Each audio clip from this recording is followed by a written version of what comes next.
Subscribe कीजिए दोस्तों हमारे चैनल को। नोटिफिकेशन पाने के लिए बेल आइकन को प्रेस कीजिए। Good morning student, welcome to online class. आज की हमारी क्लास है 8th क्लास, सब्जेक्ट है साइंस, लेसन नंबर 6, टॉपिक है दहन और ज्वाला। इस लेसन में अपन दहन और ज्वाला के बारे में पढ़ेंगे। चले देखते हैं क्या होते हैं। हम घर पर उद्योगों में वाहनों को चलाने के लिए विभिन्न प्रकार के ईंधन का उपयोग विभिन्न प्रयोजन के लिए करते हैं। हम बात करते हैं ईंधन के बारे में। अब ईंधन कौन कौन से हैं, जैसे कि मान लो गोबर है, लकड़ी है, कोयला है, कास्ट कोयला है, पेट्रोल है, डीजल है, संपीड़ित प्राकृतिक गैस। इससे पहले वाले लेसन में पढ़ाया था संपीड़ित प्राकृतिक गैस, जिसे सीएनजी भी कहा जाता है। ये सभी क्या है, ईंधन है। अब हम बात करते हैं दहन के बारे में। इसके बारे में दहन क्या होता है, दहन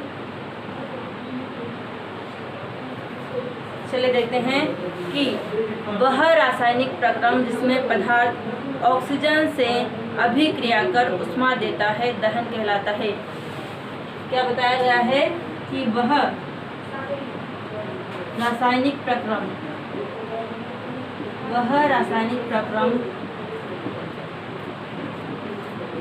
जिसमें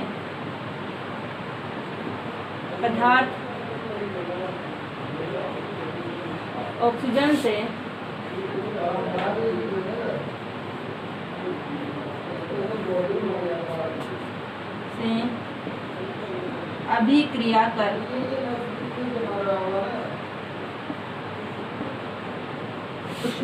अभिक्रिया कर ऊष्मा देता है, क्या कहलाता है, दहन कहलाता है। परिभाषा नोट कर लेना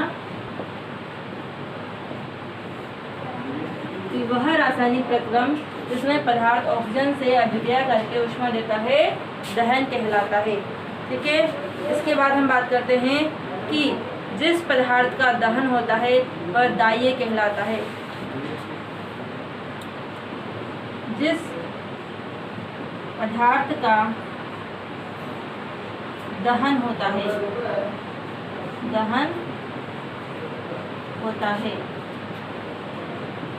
वह क्या कहलाता है, वह दाह्य कहलाता है।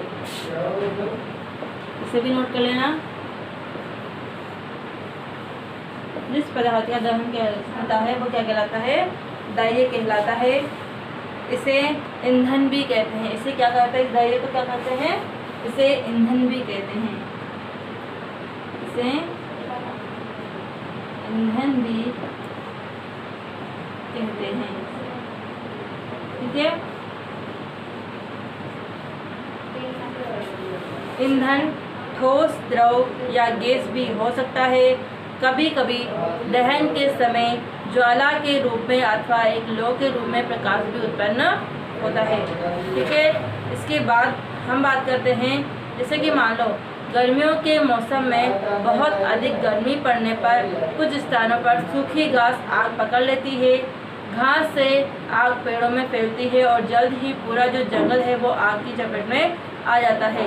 इस प्रकार की आग को बुझाना बहुत कठिन होता है। अब हम बात करते हैं कि वह न्यूनतम ताप जिस पर कोई पदार्थ जलने लगता है वह उसका ज्वलन ताप कहलाता है। चलिए देखते हैं।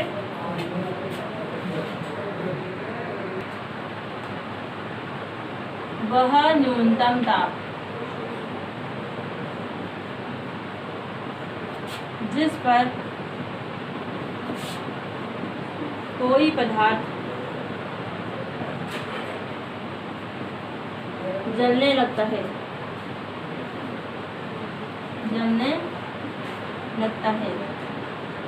क्या कहलाता है, ज्वलन ताप कहलाता है। वह उसका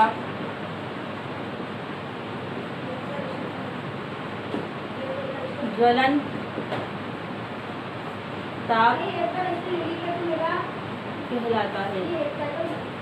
क्या बताया गया है कि वह न्यूनतम ताप जिस पर कोई पदार्थ जलने लगता है वह उसका ज्वलन ताप कहलाता है। जैसे कि हम बात करते हैं कि कमरे के ताप पर माचिस की तीली अपने आप क्यों नहीं आग पकड़ लेती है। अब हम बात करें, जैसे कि माचिस की तीली है तो माचिस की डिब्बिया के बगल में साइड में जब आप रगड़ते हैं तो वो क्या होती है, जल जाती है। अब हम बात करते हैं माचिस के बारे में। तो माचिस का जो इतिहास है वह बहुत पुराना है। 5000 से अधिक वर्ष पूर्व प्राचीन मिस्र में गंधक में डुबोए गए चीड़ की लकड़ी के छोटे टुकड़े माचिस की तरह उपयोग किए जाते थे। आधुनिक निरापद माचिस का विकास लगभग 200 वर्ष पूर्व हुआ है। एंटीमनी, ट्राइसल्फाइड, पोटेशियम क्लोराइड और श्वेत फास्फोरस का मिश्रण कुछ गोंद और स्टार्च के साथ मिलाकर उचित लकड़ी से बनी माचिस की तीली के सिरे पर लगाया जाता है। जब इसे किसी खुरदरी सतह से रगड़ा जाता है तो घर्षण की ऊष्मा के कारण श्वेत फास्फोरस प्रज्वलित हो जाता है और इससे माचिस की तीली का दहन प्रारंभ हो जाता है। ठीक है, परंतु श्वेत फास्फोरस माचिस उद्योग में काम करने वाले और माचिस का उपयोग करने वाले दोनों के लिए खतरनाक सिद्ध हुआ। आजकल निरापद माचिस के सिरे पर केवल एंटीमनी, ट्राइसल्फाइड व पोटेशियम क्लोराइड लगा होता है। रगड़ने वाली सतह पर चूर्णित कांच और थोड़ा सा लाल फास्फोरस लगाते हैं जो कम खतरनाक होता है। जब माचिस की तीली को खुरदरी सतह पर रगड़ा जाता है तो कुछ लाल फास्फोरस श्वेत फास्फोरस में परिवर्तित हो जाता है। यह तुरंत माचिस की तीली के सिरे पर लगे पोटेशियम क्लोराइड से अभिक्रिया कर पर्याप्त ऊष्मा उत्पन्न कर देता है, जिससे एंटीमनी ट्राइसल्फाइड का दहन प्रारंभ हो जाता है। हमने पाया कि दाह्य पदार्थ तब तक आग नहीं पकड़ सकता है या जल नहीं सकता है जब तक कि उसका ताप उसके ज्वलन ताप से कम रहता है। अब हम बात करते हैं कि जिन पदार्थों का ज्वलन ताप बहुत कम होता है और ज्वाला के साथ सरलतापूर्वक आग पकड़ लेते हैं, ज्वलनशील पदार्थ कहलाते हैं। और ज्वलनशील पदार्थों के उदाहरण हैं पेट्रोल, अल्कोहल, द्रवित पेट्रोलियम गैस जिसे एलपीजी कहते हैं। ये सभी क्या है? ज्वलनशील पदार्थ। परिभाषा नोट करना ज्वलनशील पदार्थों की कि ऐसे पदार्थ जिनका ज्वलन ताप बहुत कम होता है और जो ज्वाला के साथ सरलता से वे पदार्थ जिनका ज्वलन ताप कम होता है और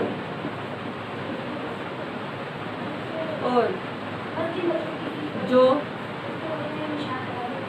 ज्वाला के साथ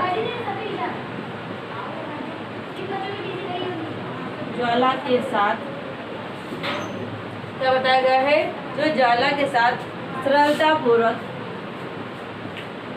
सरलतापूर्वक आग पकड़ लेते हैं,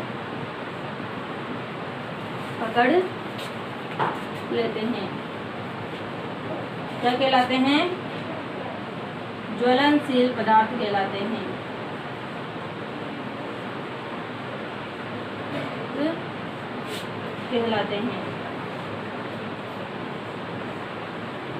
उदाहरण है क्या क्या बताए गए? उदाहरण पेट्रोल, अल्कोहल,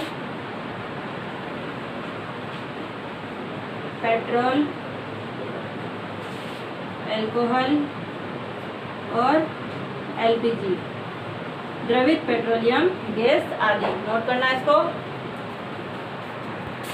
चलिए अब हम बात करते हैं कि हम आग पर नियंत्रण कैसे करें। जैसे कि मान लो किसी स्थान पे आग लग जाती है तो जब फायर ब्रिगेड आती है तो वो क्या कार्य करती है?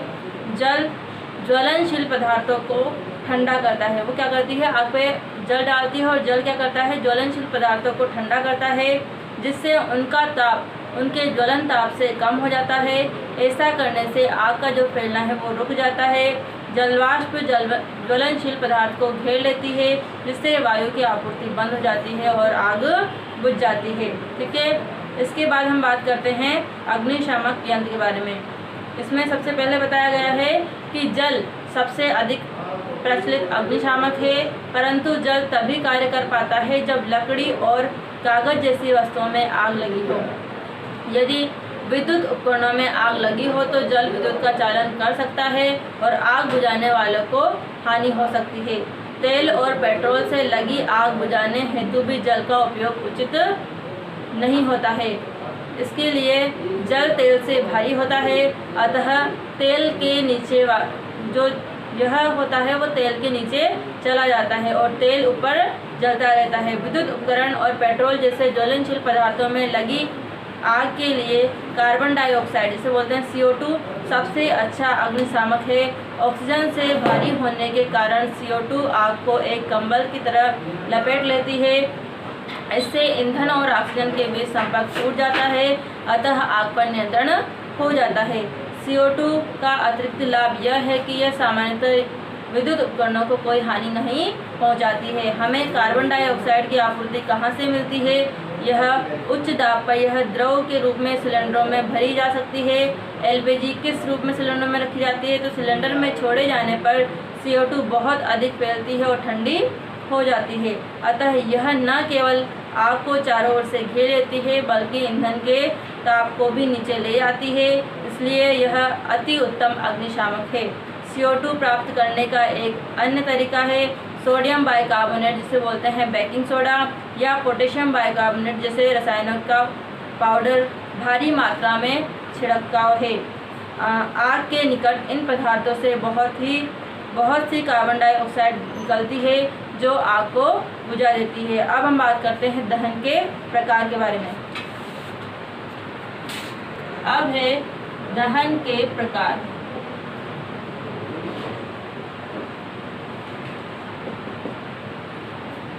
चलिए देखते हैं दहन के प्रकार में।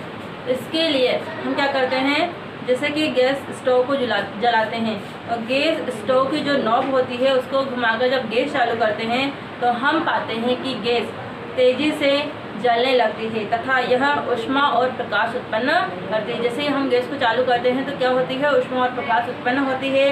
इस प्रकार का दहन तीव्र दहन कहलाता है। यह जो दहन होता है वो क्या कहलाता है, तीव्र दहन कहलाता है। इसके बाद फास्फोरस जैसे कुछ पदार्थ है जो कमरे के ताप पर वायु में जल उठते हैं।